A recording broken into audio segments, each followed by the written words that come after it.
Assalamualaikum warahmatullahi wabarakatuh.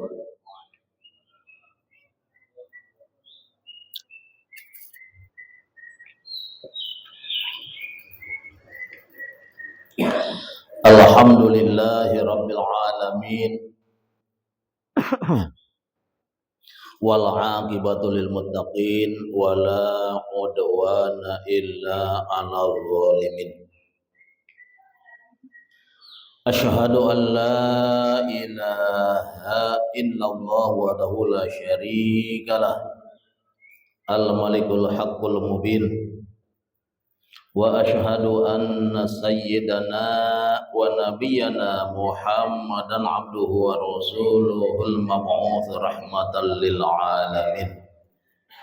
Allahumma shalli wa sallim ala sayyidina Muhammadin wa ala alihi wa ashabihi ajmain wa tabi'ina lahum bi ihsanin ila yaumiddin. Amma ba'du, masyiral muslimin wa samratal mukminin rahimakumullah bil khusus Ketua DKM Masjid Baitul Munawwarah Bapak Ustaz Haji Ahmad Tuhani yang saya hormati, dan juga segenap pengurus beserta jamaah Masjid Baitul Munawwarah yang semuanya sama-sama saya hormati, dan semoga kita semua senantiasa dimuliakan oleh Allah Subhanahu wa taala. Mulia di dunia, mulia di akhirat. Di dunia hidup bahagia, akhirat masuk surga. Amin ya rabbal alamin. Mari kita sama-sama memanjatkan puja-puji serta syukur kehadirat Allah Subhanahu wa taala yang telah memberikan berbagai macam anugerah dan nikmatnya kepada kita, diantaranya sehat walafiat, panjang umur, paling besar adalah nikmat iman dan Islam. Sehingga malam hari ini alhamdulillah kita semua bisa berkumpul, bermuajah, bersilaturahim dalam rangka beribadah kepada Allah Subhanahu wa taala, yakni ibadah salat maghrib berjamaah dan ibadah thalabul ilmi. Dan semoga segala amal ibadah kita baik yang wajib maupun yang sunnah senantiasa diterima di sisi Allah Subhanahu wa taala. Shalawat dan iring salam semoga tetap terlimpah curahkan keharibaan junjungan kita Nabi besar Muhammad sallallahu alaihi wasallam, keluarganya, para sahabatnya, para tabi'in, para ulama, dan semoga bil khusus kepada kita yang hadir di Masjid Baitul Munawwarah ini, dan umumnya kepada segenap muslimin muslimat di mana saja berada.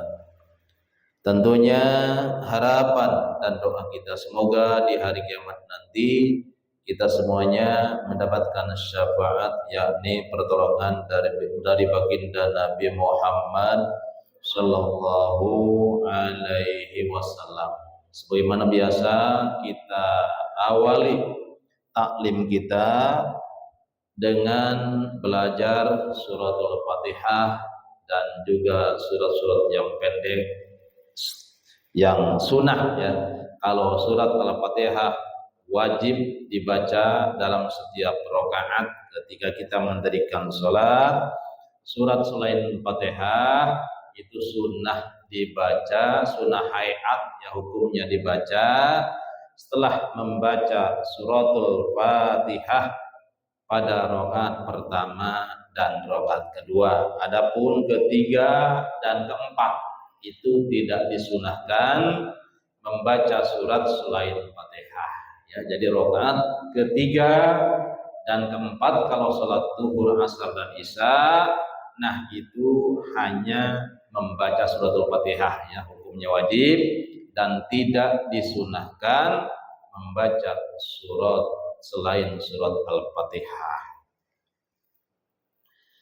A'udzu billahi minasy syaithanir rajim.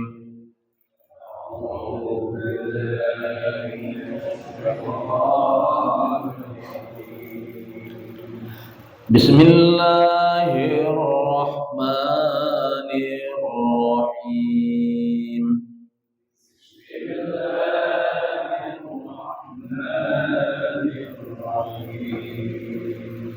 Alhamdulillahi rabbil alamin.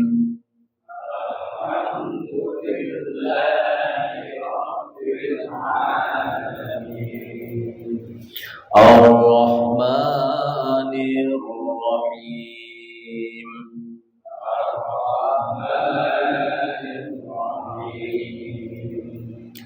Maliki yaumiddin.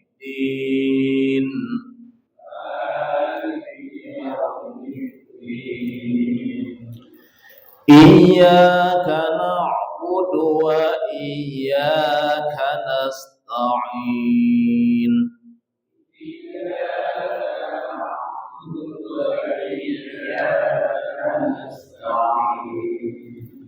Ihdinas siratal mustaqim.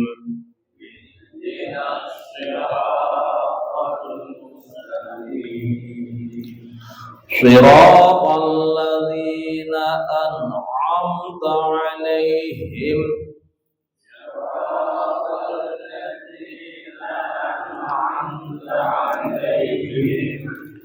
ghairil maghdubi 'alaihim waladdallin.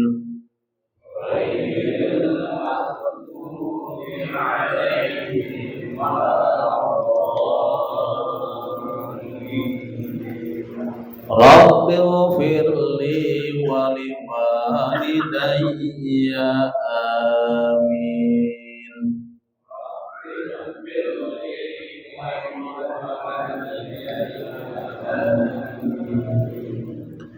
Bismillahirrahmanirrahim.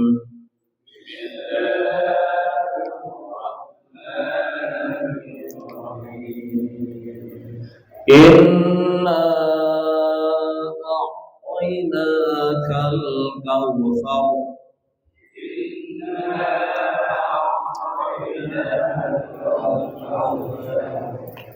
Fasholli li rabbika wanhar.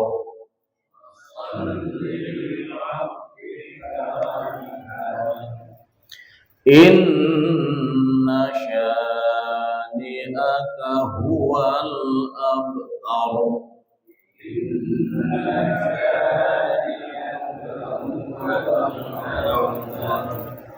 Shadaqallahul azim.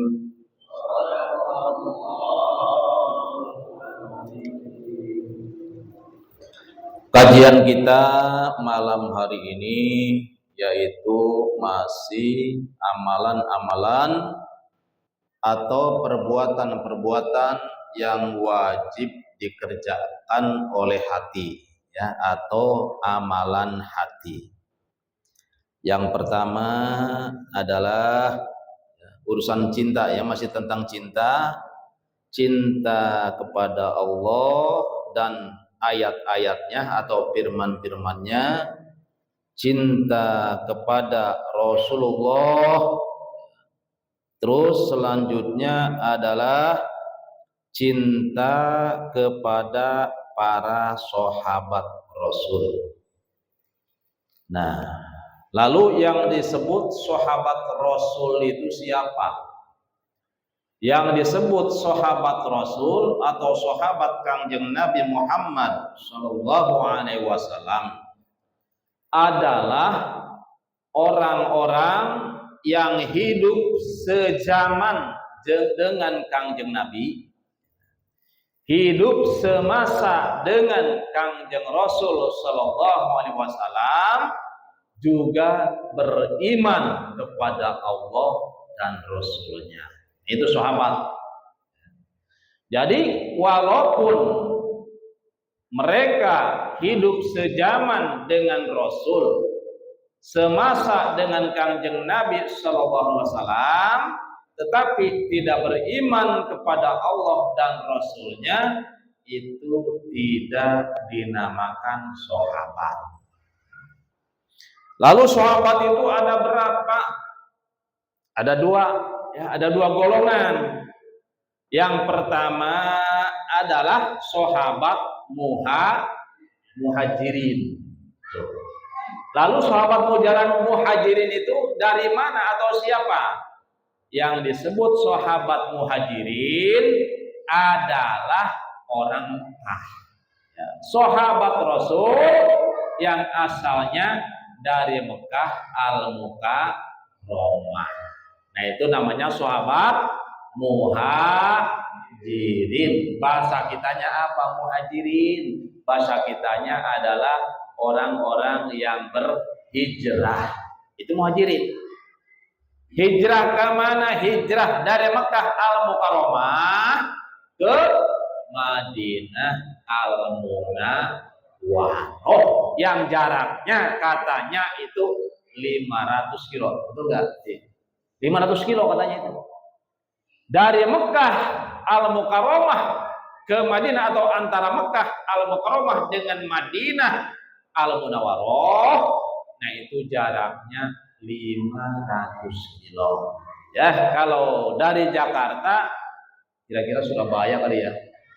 Surabaya, Jakarta, Surabaya kalau di Indonesia tuh jaraknya.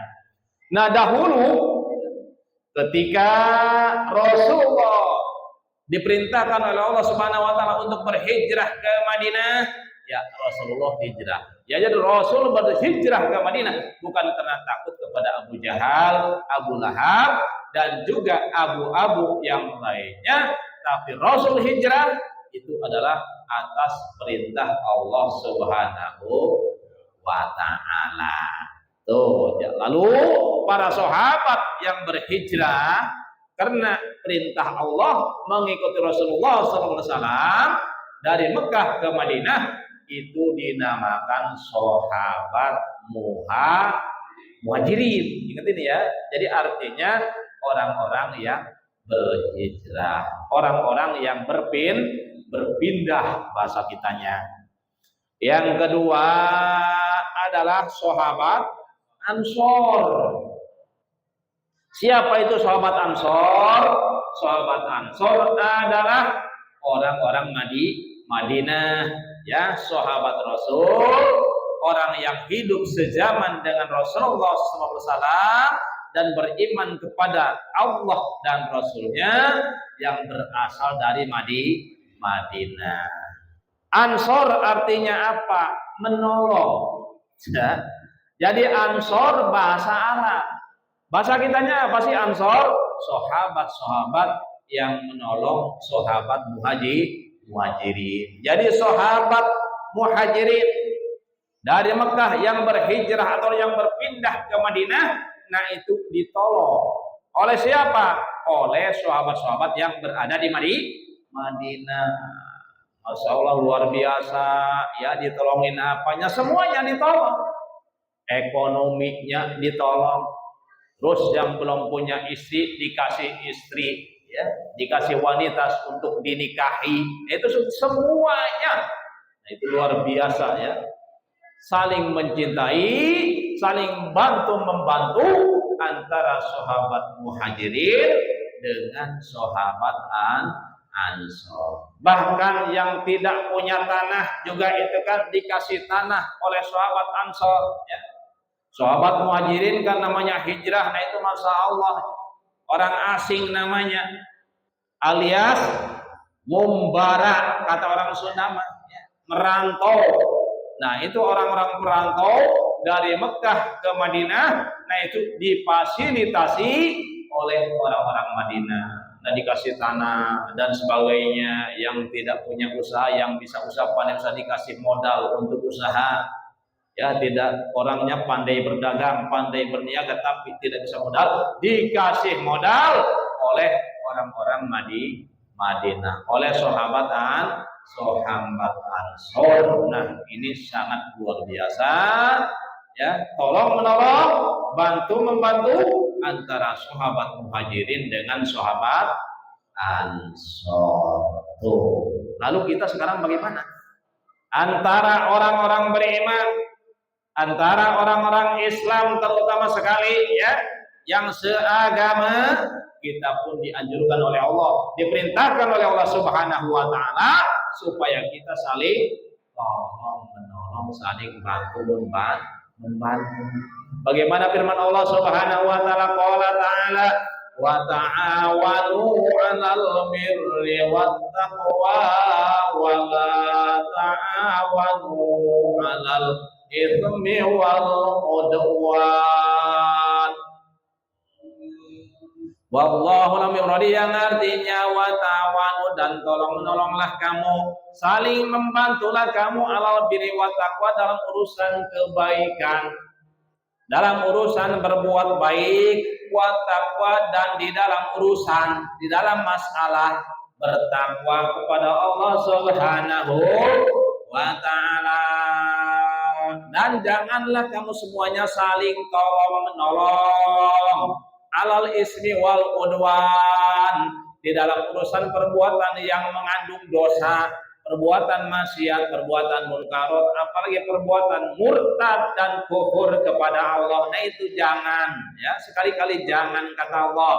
Jangan saling tolong menolong, jangan saling bantu membantu dalam urusan maksiat, berbuat munkarat dan sebagainya, hal-hal yang dilarang oleh Allah Subhanahu wa taala. Ya. Dan juga wal udwan, ya, alal ismi wal udwan, di dalam saling permusuhan itu jangan. Dilarang oleh Allah Subhanahu wa taala saling membantu dalam urusan dosa, saling membantu dalam urusan permusuhan, saling benci membenci, saling caci maki dan sebagainya ini dilarang.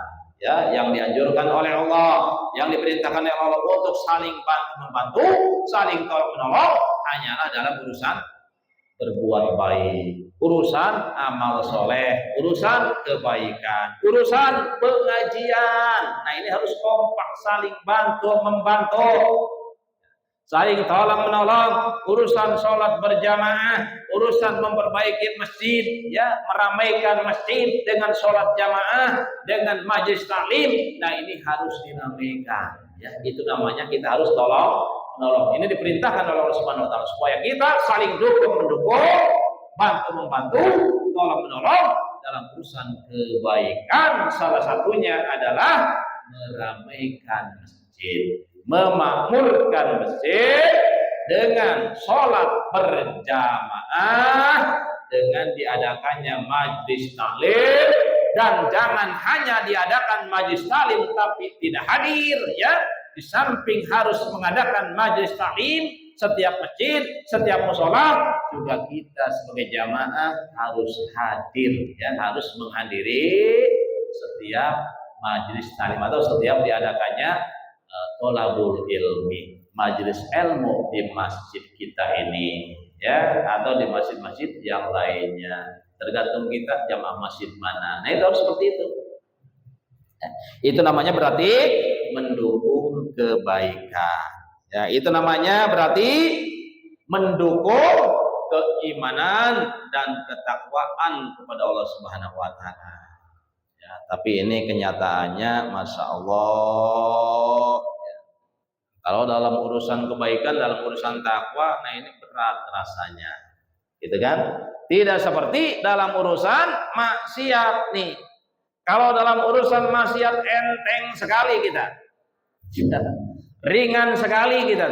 Kalau dalam urusan maksiat, kenapa? Didukung oleh setan, oleh iblis. Tapi kalau sudah dalam urusan kebaikan, sudah dalam urusan thalabul ilmi, berjamaah dan sebagainya, memakmurkan masjid, nah ini bukan didukung oleh iblis tapi dihalang-halangi, dipasang ranjau, ya, dipasang duri supaya orang-orang tidak betah duduk di masjid, supaya orang-orang kagak betah duduk di majelis taklim, mendengarkan ilmu-ilmu agama, nasihat-nasihat agama yang disampaikan oleh para asatidz, yang disampaikan oleh para ustaz. Nah itu makanya kita membawaannya tuh kalau duduk di masjid, di pengajian kita, Masya Allah, Ya, langsung pegel aja ya, cepet pegel gitu kan.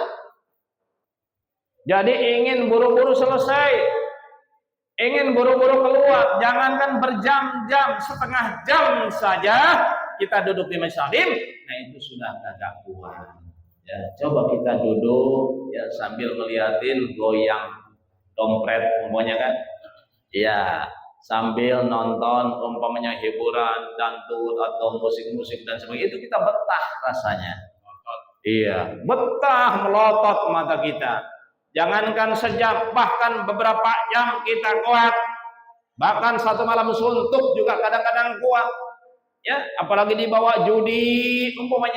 Itu kalau dibawa judi itu, Masya Allah, itu manusia sangat kuat. Ya, bukan hanya setengah jam, bahkan ada yang sampai 3 hari 3 malam katanya itu berjudi. Itu kuat, duduk enggak pegel. Kenapa? Didukung oleh iblis, didukung oleh setan, tidak diganggu. Tapi kalau duduk di majelis itu selalu diganggu ya. Di lantainya dipasang duri-duri supaya kagak betah duduknya, gatal pantatnya, ingin segera selesai. Lalu diaurin apa tuh, ditebarin yang namanya debu, tepung, supaya apa? Supaya mata kita sepet ngantuk. Nah itu, cuman kagak kelihatan ya. Kalau kelihatan mah udah disemprot aja makin. Nah itu pekerjaan iblis itu seperti itu. Ya maka kita harus sadari itu, harus sadari perbuatan iblis. Kembali kepada mencintai para sahabat. Sahabat itu ada 2 macam, ada muhajirin, ada ansor. Muhajirin artinya adalah sahabat-sahabat yang berhijrah dari Mekah al-Mukarramah ke Madinah al-Munawwarah. Sahabat ansor adalah sahabat Rasul, orang-orang Madinah yang menolong sahabat muhajirin. Tuh, lalu jumlahnya ada berapa sih? Ada berapa orang itu yang termasuk sahabat Rasul? Jumlah sahabat Rasul itu semuanya ya, laki-laki dan perempuan, jumlah keseluruhannya ada 124.000 ya. Berapa katanya Pak Lek? 124.000. Nah ini sama jumlahnya dengan jumlah para nabi. Para nabi pun sama jumlahnya, yang wajib diketahui secara global ya, wajib tahu jumlahnya doang itu 124.000. Kalau para rasul 313. Nah, itu kita wajib tahu tuh kita. Para rasul ada berapa? 300, wajib tahu. Para nabi ada 124.000. Udah cukup begitu doang ya. Adapun nama satu persatunya itu tidak diwajibkan mengetahuinya dalam Islam. Cukup mengetahui jumlahnya. Jumlah para nabi 124.000, jumlah para rasul 313 ya. Jadi sama sahabat Rasul pun itu jumlahnya 124.000. Terus nabi dan rasul yang tercatat dalam Al-Qur'an jumlahnya 25. Itu mah wajib, di samping wajib mengetahui jumlahnya, juga wajib mengetahui namanya satu per satu.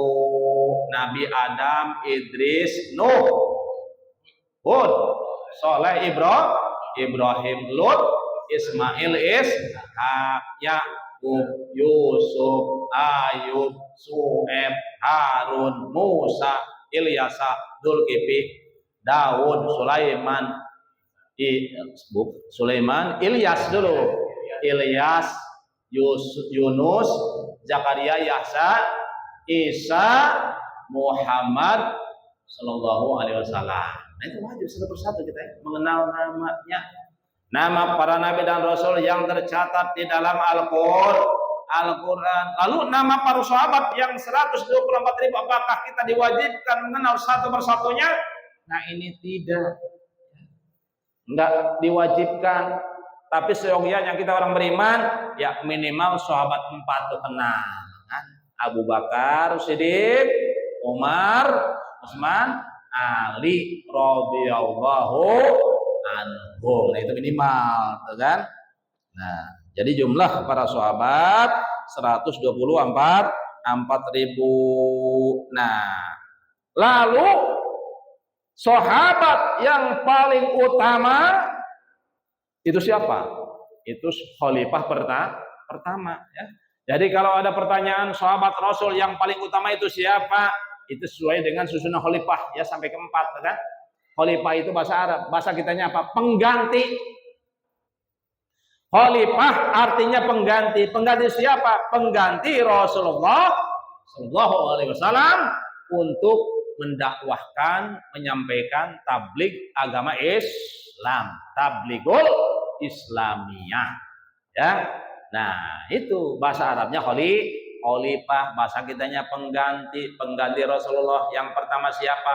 Abu Bakar Siddiq radhiyallahu anhu. Nah itulah sahabat Rasul yang paling afdal.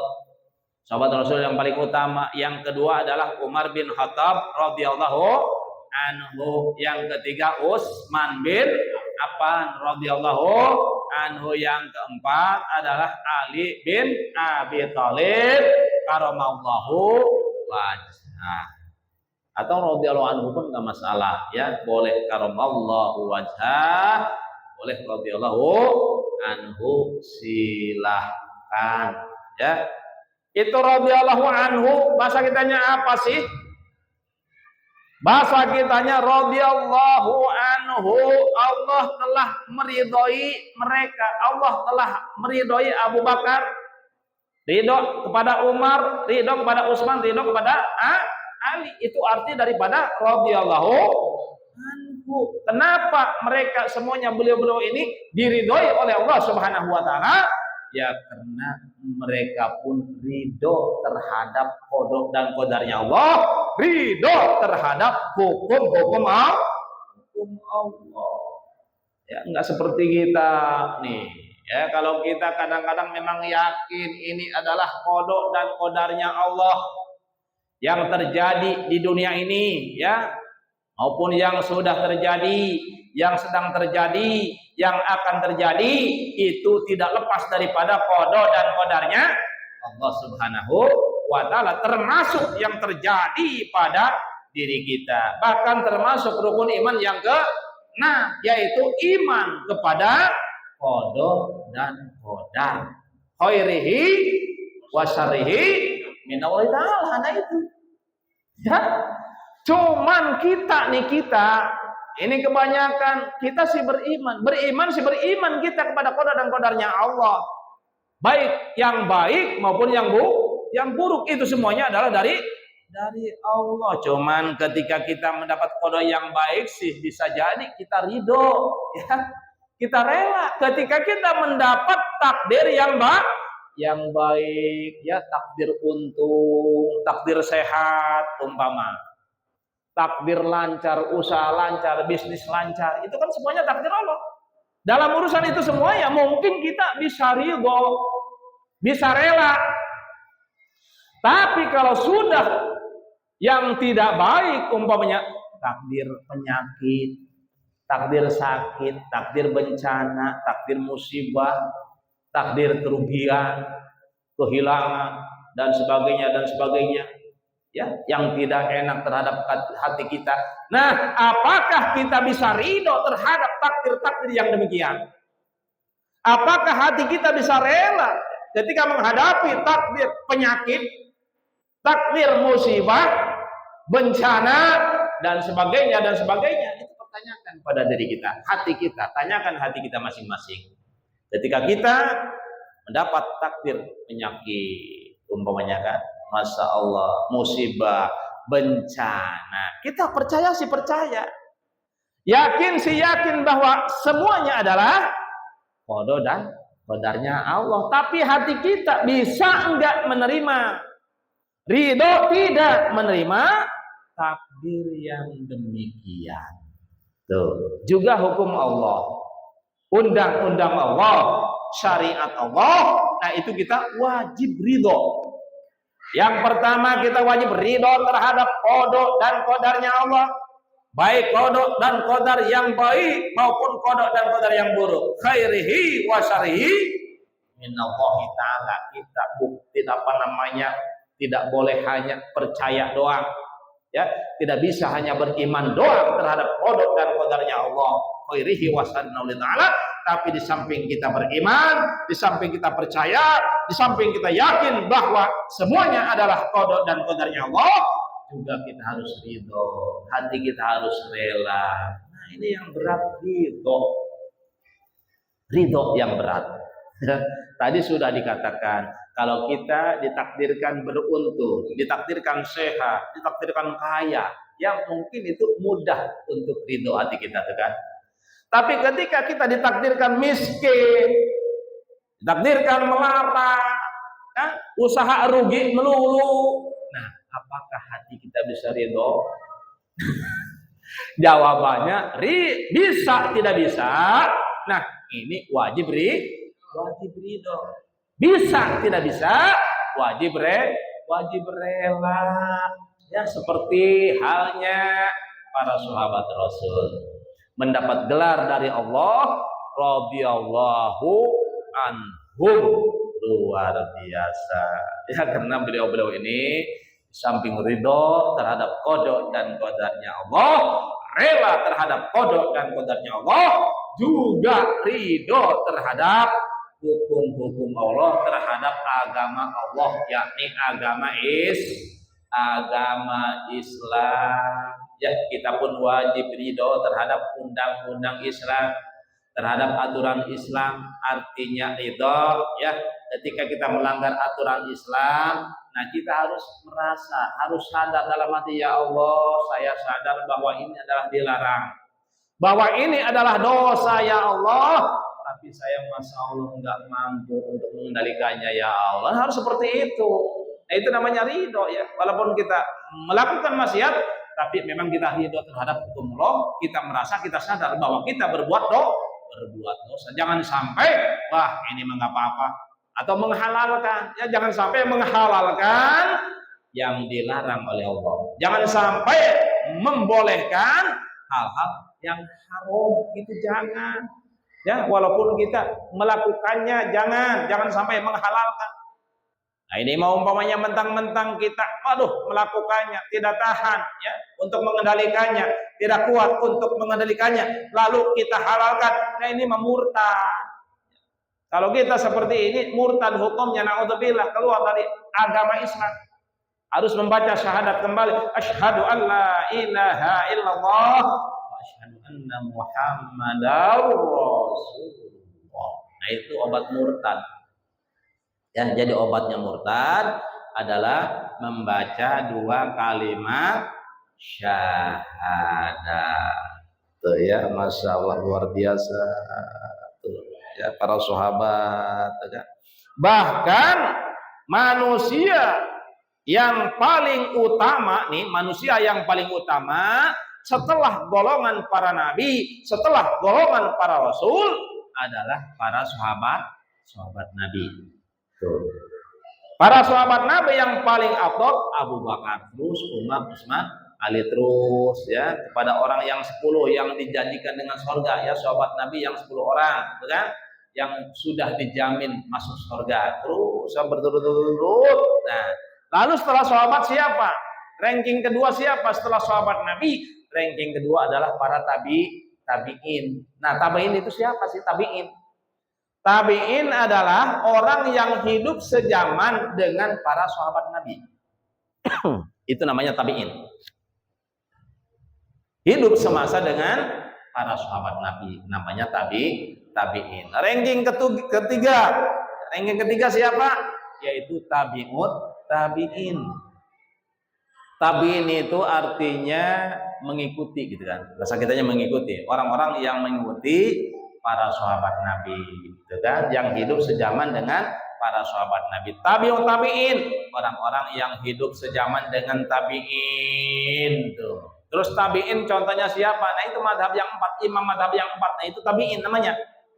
Imam Hanafi, Maliki, Syafi'i, Hambali. Nah, itu adalah tabi'in. Termasuk Imam Bukhari dan Imam Muslim, para perawi hadis, ya, itu namanya tabi'in. Tuh, ngerti itu ya. Jadi ada sahabat, ada tabi'in, ada tabi'ut tabi'in. Lalu setelah tabi'ut tabi'in sampai hari kiamat, nah itu yang paling afdol golongan mana? Generasi mana? Ya, kalau di kita orde lama, orde baru atau Indonesia maju. Nah, umpama nih contoh doang. Atau merah putih. Nah, setelah golongan tabi'ut tabi'in, nah ini dikatakan dalam hadis atau dalam kitab Tijan Ad-Darari, nah ini tidak jelas, ya, tidak jelas mana yang terbaik, itu tidak jelas. Artinya seperti hujan, ya. Jadi diibaratkan oleh Rasulullah dengan hujan. Jadi manusia-manusia, generasi-generasi setelah tabi'ut tabi'in, nah itu kalmator bahasa Arabnya. Sabda Rasul. Bahasa kitanya apa? Bagaikan hujan. Emang hujan itu bagaimana? Hujan itu tidak ketahuan. Yang terbaik tidak ketahuan. Apakah yang pertama, yang pertengahan, atau yang terakhir? Itu nggak ketahuan hujan. Nggak jelas. Begitu pula generasi-generasi setelah tabi'ut tabi'in. Nah itu nggak jelas. Ya, tidak jelas mana yang paling afdol. Apakah generasi pertama, generasi terakhir, atau generasi pertengahan? Ya, cuman ada salah satu sabda Rasulullah SAW, ma min zamanin illa wa ba'dahu syarrun minhu. Yang bahasa kitanya, tidak ada satu zaman pun, tidak ada satu masa pun, kecuali masa itu akan lebih buruk daripada masa yang sudah lalu. Nah, ini berarti berdasarkan hadis ini dari masa ke masa, ya, masa pertama sampai masa terakhir. Nah, semakin ke sini semakin buruk. Nah, itu seperti itu. Ya, bukan semakin baik, tapi semakin buruk. Semakin buruk apanya?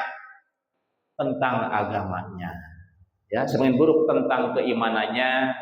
Semakin buruk tentang ketakwaannya, semakin buruk tentang amal solehnya. Nah itu seperti itu. Bukan berarti semakin buruk teknologinya, bukan semakin buruk ekonominya, bukan. Ya, karena kenyataannya, realitanya urusan ekonomi kan semakin bagus dibandingkan dengan zaman dulu. Teknologi juga sama, semakin canggih, gitu kan? Semakin kesini semakin canggih kalau dalam urusan teknologi, termasuk urusan politik, ya, semakin kesini semakin hebat, ya, bukan semakin buruk, mungkin semakin maju, ya.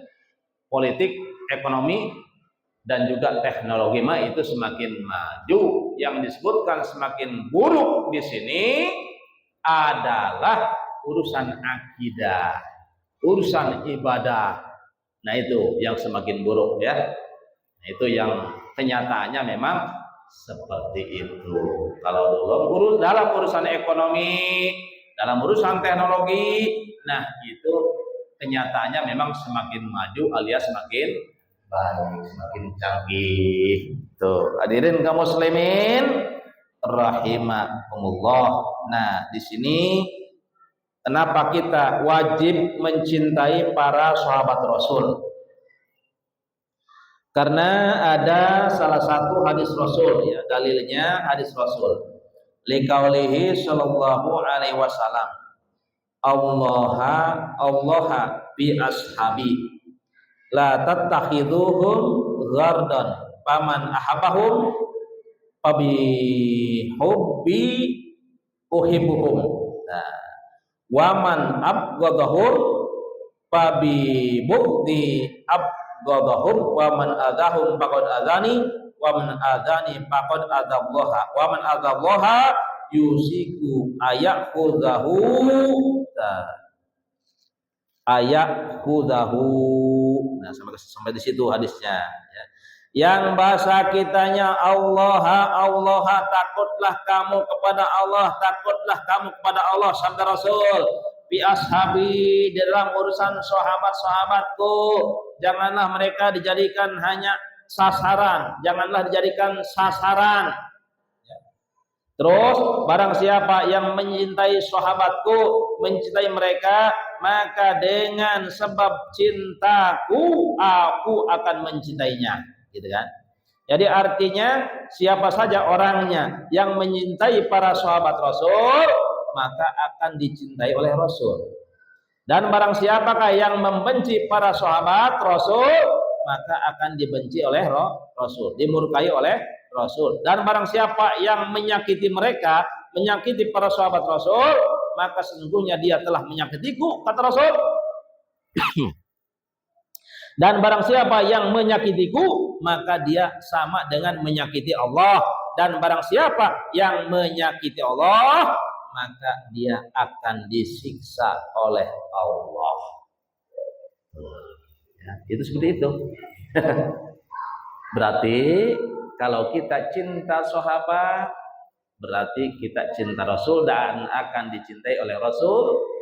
Berarti kita cinta kepada Allah, akan dicintai oleh Allah. Allah akan diberikan pahala oleh Allah. Sebaliknya kalau kita benci mereka, benci para sahabat, maka sama hukumnya dengan membenci Rasul. Kalau kita benci kepada Rasul, sama hukumnya dengan membenci Allah. Kalau kita benci kepada Allah, maka balasannya adalah siksa dari Allah Subhanahu wa ta'ala. Nah, makna menyakiti Allah ini apa sih? Wa makna idza'illahi ta'ala. Nah, fi'lu ma yata'adza minhu id la yajuju alaihi ta'adza ta'ala Allahu an dzalika. Jadi yang dimaksud dengan menyakiti Allah itu adalah perbuatan kitanya, gitu kan? Perbuatan kita yang seolah-olah menyakiti Allah. Kenapa? Ya karena menyakiti orang-orang yang dicintai oleh Allah. Ya namanya Allah mah atau enggak sakit, ya. Enggak pernah sakit. Karena Allah mah berbeda dengan makhluk. Kalau sakit mah berarti namanya bukan Allah. Tapi makhluk. Kalau sakit mah berarti namanya makhluk, termasuk kita manusia. Ya, kalau kita mah sakit kan ada sakit jasmani, ada sakit rohani, itu kita manusia. Bahkan ada sakit hati namanya ya. Ada yang namanya sakit hati. Ya, ada sakit gigi. Mendingan sakit hati atau mending sakit gigi, Pak Le? Mending sakit hati, mending sakit gigi. Sakit gigi banyak obatnya sekarang di apotek. Iya, sakit hati sulit obatnya. Iya, sakit hati sulit obatnya, gitu. Nah, itu seperti itu ya. Oleh karenanya sekali lagi, nah kita jangan sampai menyakiti orang-orang yang dicintai oleh Allah, termasuk para sahabat Rasul. Pokoknya orang yang dicintai oleh Allah, kita pun harus cinta. Bahkan sesuatu yang dicintai oleh Allah, kita pun harus cinta. Sesuatu yang diridhoi oleh Allah, kita pun harus ridho. Sesuatu yang dimurkai oleh Allah, kita pun harus benci. Nah, itu seperti itu.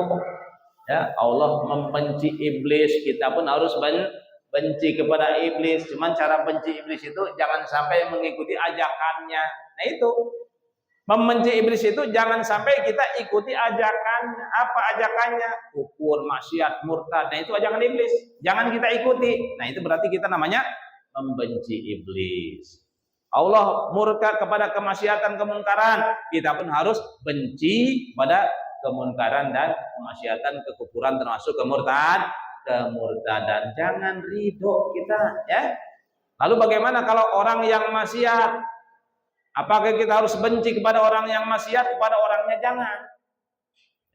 Orangnya jangan dibenci, tapi perbuatannya yang harus kita benci, maksiatnya. Adapun orangnya kita biasa saja. Ya, biasa kita bergaul ya bergaul, biasa kita senyum ya senyum, biasa kita saling sapa ya saling sapa. Gitu. Walaupun dia memang tukang maksiat, gitu kan. Tidak boleh kita membenci orangnya. Tapi yang dianjurkan oleh agama adalah membenci maksiatnya, membenci perbuatannya. Bahkan yang orang-orang tukang maksiat umpamanya harus dikasihani, harus disayangi. Caranya bagaimana? kita ajak ke masjid, ya kita nasihatin dia. Nah itu namanya cinta kepada manusia, cinta kepada saudara kita yang maksiat. Jangan sampai kita membenci orangnya. Orangnya mah tetap harus kita bergaul biasa. Ya jangan sebuah ini mah tukang maksiat dah, nggak mau dekat, itu tidak bisa begitu. Ya karena boleh jadi nanti mah kita yang maksiat, itu seperti itu ya. Makanya jangan sampai kita masya Allah membenci tukang maksiat atau ngejekin gitu kan, menghina, mencaci maki, tapi kita harus nasihatin. Harus kita ajak dia ya ke jalan yang bagus, ke jalan yang baik, ke jalan yang diridhoi oleh Allah Subhanahu wa taala. Hadirin kaum muslimin rahimakumullah, sebentar lagi masuk waktu Isya. Ya, dan acaranya memang ada lagi acara nih setelah salat Isya, yaitu ke rumah Aweng ya. Rumah Aweng acaranya acara akikah katanya. Ya insyaallah nanti setelah salat Isya kita sama-sama ke sana ke rumahnya Bapak Aweng. Tujuannya apa?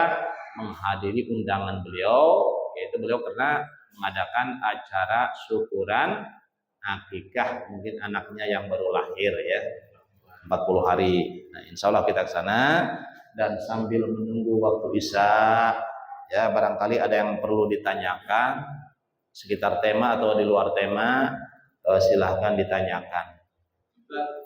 Kita berdoa, tapi doa nggak kabul-kabul. Apakah kita itu mabuk bubur nggak? Dan kita ngedumel. Hati kita ngedumel. Kita enggak doa akan soleh. Anak kita nggak sekolah. Badung, nakal-nakal.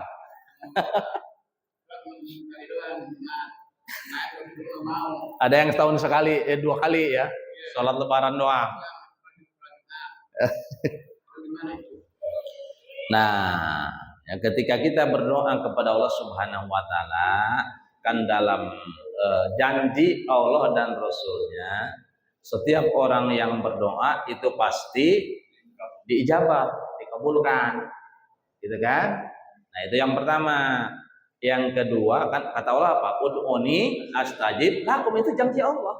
Berdoalah kamu semua kepadaku, niscaya aku perkenankan doamu. Nah, kita ini harus yakin, ya harus yakin bahwa setiap doa yang dipanjatkan kepada Allah itu pasti akan diperkenankan oleh Allah Subhanahu wa taala. Nah, lalu umpamanya kita sudah berdoa kepada Allah bertahun-tahun, ya. Rabbi habli minas solihin, umpamanya, wahai Tuhanku berikanlah kepadaku anak-anak yang soleh. Tapi ketika kita punya anak bukannya soleh malah salah. Tuh ya. Jangankan sholat 5 waktu, sholatnya juga katanya cuma seminggu sekali, sholat Jumat doang, atau setahun 2 kali ya, sholat Idul Fitri dan Idul Adha, 5 waktu lewat. Nah, ini bagaimana? Apakah doa kita tidak dikabulkan? Nah, itu kita nggak tahu kan? Kita nggak tahu, ya. Nah, dan yang kedua, nah, apakah persyaratan berdoa kita cukup kepada Allah, gitu kan? Ya, karena kalau doa kita ingin dikabulkan kan itu ada persyaratannya. Yang pertama apa syaratnya? Yang pertama harus ikhlas. Tuh. Apakah kita ikhlas ketika kita berdoa? Yang kedua, jangan sampai dalam diri kita ada barang haram. Itu yang kedua ya. Umpamanya di perut kita ada makanan haram. Iya, itu penghalang. Ada minuman yang haram yang kita minum. Atau bahkan pakaian. Pakaian umpamanya ini ada campur yang haram, ini juga jadi hijab, jadi penghalang. Menghalangi doa kita. Enggak sampai kepada Allah. Kenapa ada penghalang? Penghalangnya apa? Barang haram. Nempel di badan kita, di pakaian kita, di perut kita. Nah, ini juga jadi penghalang. Atau mungkin kita tidak beradab ya, tidak pakai adab, ta'adub dalam doa gitu kan. Dan doa juga ada adab-adabnya. Adabnya apa? Di antaranya menghadap ke kiblat. Lalu apa lagi? Ya. Nah, mengangkat kedua tangan, tuh kan? Nah, ini ada berdoa. Nah, menghadap kiblat, terus mengangkat kedua tangan, tuh. dan juga tidak boleh minta yang di luar kemampuan kita. Ya, umpamanya yang di luar bukan kebiasaan manusia gitu kan, bukan karakter manusia. Manusia kan itu karakternya atau perbuatan tidak bisa terbang itu. Kalau manusia untuk terbang kan tidak bisa. Ini minta untuk terbang semuanya kan. Jangan jadi Superman. Nah, ini nggak boleh. Kita minta yang wajar saja. Ya, termasuk adalah minta selamat dunia akhirat. Allahumma inna selamatan fidini wa afiatan fil jasadi. Nah, itu bagus doa tuh. Atau doa sapu jagatnya, Rabbana atina fid dunya hasanah wa fil akhirati hasanah wa qina azab. Itu luar biasa ya. Kalau itu dikabul, Masya Allah, itu juga sudah cukup doa ya. Itu Rabbana atina fid dunya hasanah wa fil akhirati hasanah wa qina azabannar. Itu hebat, itu luar biasa kalau dikabul. Dan kita harus yakin ya bahwa semua doa dikabulkan tuh kan. Cuman cara mengkabulkan, cara memperkenankan doa itu Allah berbeda-beda. Ya, jadi ada yang cash gitu. Di dunia sudah dikabulkan oleh Allah Subhanahu wa taala. Itu yang cash. Terus ada yang nyicil gitu kan? Ada yang tempo. Dikabulnya nanti di akhirat, Pak Lek. Di sini kita bertahun-tahun berdoa. Nah, ini dikabulnya nanti di akhirat, untuk akhirat. Di dunia tidak dikabulkan, tapi di akhirat itu yang tempo. Ada dialihkan gitu kan? Dialihkan nih Pak Lek. Kita minta anak soleh, Robbi habli minas solihin. Nah, dialihkan oleh Allah kemana? Kepada yang lain, umpamanya kepada usaha lancar gitu kan. Ya, mintanya anak soleh tapi dialihkan kepada usaha bisnisnya lancar, gitu kan? Rezekinya lancar, dialihkan ke situ bisa jadi. Ya, anaknya badung-badung tapi bisnisnya lancar. Dia doanya minta anak soleh, itu ada yang dialihkan seperti itu. Ya, kita kan nggak tahu tuh. Doa kita nih dijabahnya di mana nih? Yang jelas kita harus yakin bahwasanya janji Allah, ud'uni astajib lakum, itu saja Pak Lek ya. Ya, jangan sampai berdumel dalam hati, jangan sampai ya. Terus aja berdoa terus. Gitu. Terus jangan sampai ngedumel. Kalau kita ngedumel dalam hati, nah itu bahaya ya. Takut murtad doang, itu takut murtad ya kalau kita sampai ngedumel. Ya. Terus ada lagi? Enggak apa? Cukup ya, sudah masuk waktu Isya. Kita tutup pengajian kita dengan baca doa kafarat majelis. Bismillahirrahmanirrahim. Subhanakallahumma wa bihamdika asyhadu an la ilaha illa anta astaghfiruka wa atubu ilaik. Usikum wa nafsi bi taqwallah. Wassalamu alaikum warahmatullahi wabarakatuh.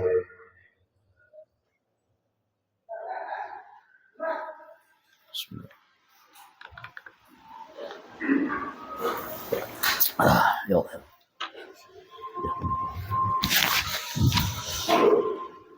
Allah